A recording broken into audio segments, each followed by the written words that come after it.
Hello everyone, welcome to Sleepy Classes. कैसे हैं आप लोग? होपफुली अच्छे होंगे। तो आज कवर करेंगे अपने घटना चक्र के सीरीज़ में हम लोग 5 क्वेश्चंस ऑफ पॉलिटी। तो आपको क्या करना है, वीडियो को पॉज करना है, क्वेश्चन को अटेम्प्ट करना है और फिर जो है इसका सोल्यूशन और एक्सप्लेनेशन आप जो है वो देखिए। इससे आपको जो है मैक्सिमम फ़ायदा होगा।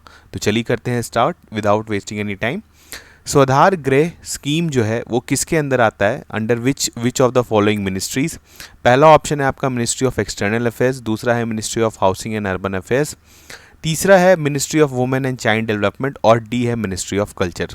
तो आपको बताना है कि सही ऑप्शन क्या है। इसका सही ऑप्शन है option C, ministry of women and child development. थोड़ा सा देख लेते हैं क्या है। तो देखिए, ministry of women and child and development is implementing the Swadhar Griha scheme for rehabilitation of women in difficult circumstances. ठीक है, जो डिफिकल्ट सर्कमस्टांसेस में फंस जाती हैं, बहुत सारा रीजंस होता है जिसकी वजह से ऐसा हो जाता है, तो उनका रिहैबिलिटेशन करना है और ये स्कीम के द्वारा किया जाता है। अब स्कीम में क्या है? Scheme cover women who are deserted without any social and economic support. ठीक है, बहुत सारा ऐसा होता है जिनको फैमिली डिजोन कर देते हैं, तो उनको जो है सोशल और इकोनॉमिक सपोर्ट चाहिए रहता है, तो गवर्नमेंट के द्वारा दिया जाता है। Women victims of domestic violence, family tension and natural disaster. ठीक है, तो इसका सही ऑप्शन क्या है? Ministry of women and child development. चलिए देखते हैं नेक्स्ट क्वेश्चन।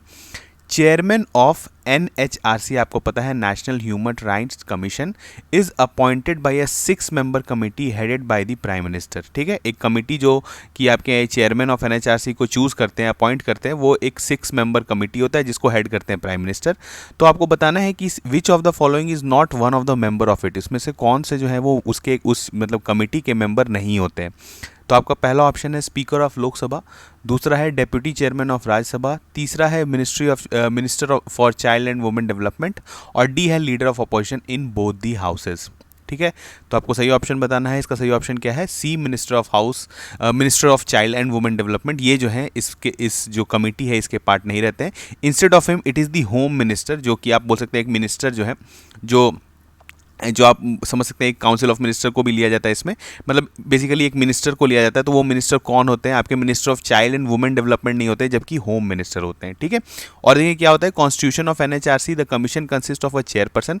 कौन कौन होते हैं इसमें? एक जो NHRC का कॉम्पोजिशन क्या है, इसमें कमीशन में एक चेयरपर्सन होते हैं, 4 फुल टाइम मेंबर्स होते हैं और 4 डीम्ड मेंबर्स होते हैं। ठीक है, अब देखिए चेयरपर्सन और member of the NHRC are appointed by the president of India. ठीक है, on the recommendation of a committee consisting of prime minister, ठीक है, जो की चेयरपर्सन हो गए, home minister, the leader of opposition in the Lok Sabha house of the people and also the leader of the opposition in Rajya Sabha. ये भी ध्यान रखिए कि यहाँ पर LOP जो है, लीडर ऑफ अपोजिशन जो है, वो लोकसभा के भी है और राज्यसभा के भी जो है, दोनों इसके मेंबर रहते हैं। ठीक है, the speaker of the Lok Sabha ये भी है और the deputy chairman of Rajya Sabha, जो कि काउंसिल ऑफ स्टेट्स जिसको हम लोग बोलते हैं राज्यसभा को। तो ये सारे मेंबर्स जो हैं आपके इस कमेटी के होते हैं और यही कमेटी जो है वो चेयरपर्सन ऑफ NHRC को चूज करता है, जिसको फाइनली प्रेसिडेंट जो है वो प्रेसिडेंट ऑफ इंडिया जो है वो अपॉइंट कर देते हैं। ठीक है, चलिए देखते हैं next question. Which of the following is not the compulsory provision of the 73rd constitutional amendment act? अगर आपको 73rd कॉन्स्टिट्यूशनल अमेंडमेंट एक्ट पता है तो आप इस क्वेश्चन को बहुत अच्छे से सॉल्व कर सकते हैं। पहला ऑप्शन है आपका स्टेट इलेक्शन कमीशन। ठीक है, विच यहाँ पे क्या दिया हुआ? विच of the following is not the compulsory provision. याद रखिए, नॉट द कंपल्सरी प्रोविजन का बात हो रहा है 73rd कॉन्स्टिट्यूशनल अमेंडमेंट एक्ट में। तो पहला है आपका स्टेट इलेक्शन कमीशन, दूसरा है स्टेट फाइनेंस कमीशन, सी है reservation at all levels to women और reservation of seats for backward classes. ठीक है, तो आपको सही ऑप्शन बताना है। इसका सही ऑप्शन क्या है? Reservation of seats for backward classes.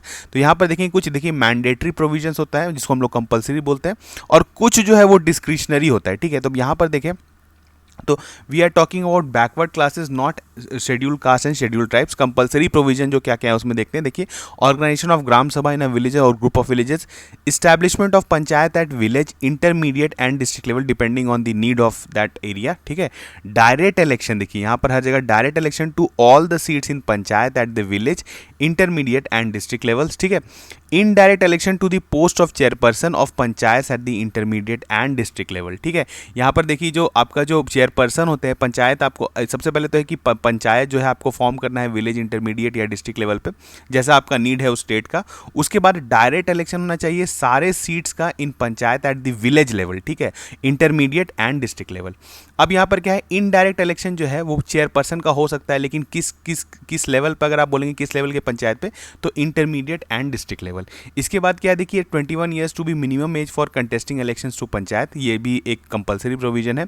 Reservation of seats both member and chairperson for scheduled caste and schedule tribes in panchayat at all the 3 levels. ठीक है, तो यहाँ पर रिजर्वेशन ऑफ सीट्स किसको मिला गया है, schedule caste and schedule tribes को, in panchayat at all the 3 levels. अब देखिए क्या है, reservation of 1/3 seats both member and chairperson दोनों के पोजीशन के लिए for women in panchayat at all the 3 levels, ये भी आपका कंपलसरी प्रोविजन है। यानी आप बोल सकते हैं कि वुमेन को भी जो आपका जो रिजर्वेशन मिला है वो is a part of a compulsory provision in 73rd constitutional amendment act.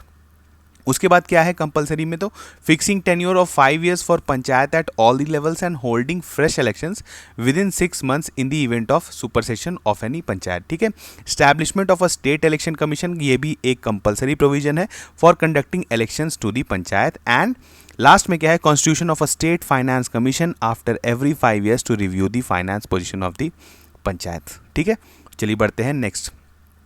Which of the following releases the global competitive index report, तो आपको बताना ये रिलेटिवली इजी क्वेश्चन है, तो इसमें से बताइए कौन जो है वो ग्लोबल कॉम्पिटिटिव इंडेक्स को जो है रिलीज करते हैं। फर्स्ट है इंटरनेशनल मॉनेटरी फंड, जिसको हम लोग IMF बोलते हैं, बी है वर्ल्ड इकोनॉमिक फोरम, सी है वर्ल्ड बैंक, और डी है यूनाइटेड नेशंस डेवलपमेंट प्रोग्राम। तो सही ऑप्शन क्या है इसका, सही ऑप्शन है वर्ल्ड इकोनॉमिक फोरम। आपको पता है बहुत ही इंपॉर्टेंट इंडेक्स है ये, GCI जिसको बोलते हैं, which was launched in 1979 by world economic forum, maps the competitiveness landscape of 142 economies through 110 indicators organize into 12 pillars. अब देखिए जो है ये जो है 142 जो है, अब शायद ये 143 हो चुका है, इसको एक बार आप जरूर चेक कर लें, 143 कंट्रीज को करती है या 145 कंट्रीज को करती है, वो ज़्यादा इंपॉर्टेंट नहीं है।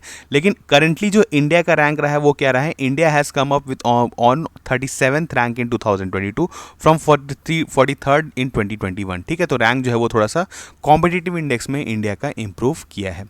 ठीक है, चलिए बढ़ते हैं नेक्स्ट क्वेश्चन।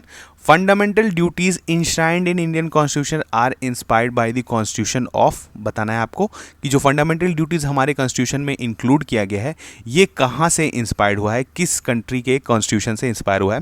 तो पहला ऑप्शन है आपका जापान, दूसरा है USA, सी है कनाडा, और डी है अर्स्टवाइल यूनाइटेड सोवियत। आपको पता है जो USSR था उसका जो है ऑप्शन दिया हुआ है आपके ऑप्शन डी में, तो आपको सही ऑप्शन बताना है क्या है, सही ऑप्शन है अर्स्टवाइल USSR।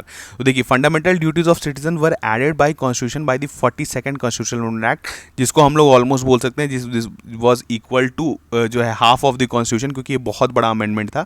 ठीक है, और इस पे जो है अपॉन किसके रिकमेंडेशन पे ये किया गया था, जो हमारे फंडामेंटल ड्यूटीज जो हमारे कॉन्स्टिट्यूशन में ऐड किया गया था, तो वो कमेटी का नाम क्या था, Soren Singh committee, that was constituted by the government earlier that year. ठीक है, अब देखिए फंडामेंटल ड्यूटीज जो है वो एप्लीकेबल है only to citizens and not to aliens. ठीक है, तो यहाँ पर जो है जो सिटीजन्स है उन्हीं पर जो है फंडामेंटल ड्यूटी अप्लाई होता है। India borrowed the concept of fundamental duties from erstwhile USSR, जो कि क्वेश्चन था आपका, और the inclusion of fundamental duties brought our constitution in line with article 29(1) of the universal declaration of human rights with provision in several modern constitutions of other countries. ठीक है, तो एक अच्छा क्वेश्चन था इस पे, और आपको पता होना चाहिए कि कॉन्स्टिट्यूशन में जो खास करके अगर आप लक्ष्मीकांत पढ़ते हैं तो उसमें वो जो चैप्टर है जिसमें कॉन्स्टिट्यूशन में डिफरेंट जो हम हमारे डिफरेंट बोल सकते हैं आप जो क्वालिटीज़ है जो कॉन्स्टिट्यूशन का जो डिफरेंट जगह से इंस्पायर किया गया है, तो उसको ज़रूर आप एक बार देख के जाएं, एग्जाम के पहले देख के जाएं, क्योंकि इस पर बेस जो है डायरेक्टली क्वेश्चन पूछ लिया जाता है। ठीक है, तो चलिए मिलते हैं नेक्स्ट लेक्चर में, तब तक थैंक यू।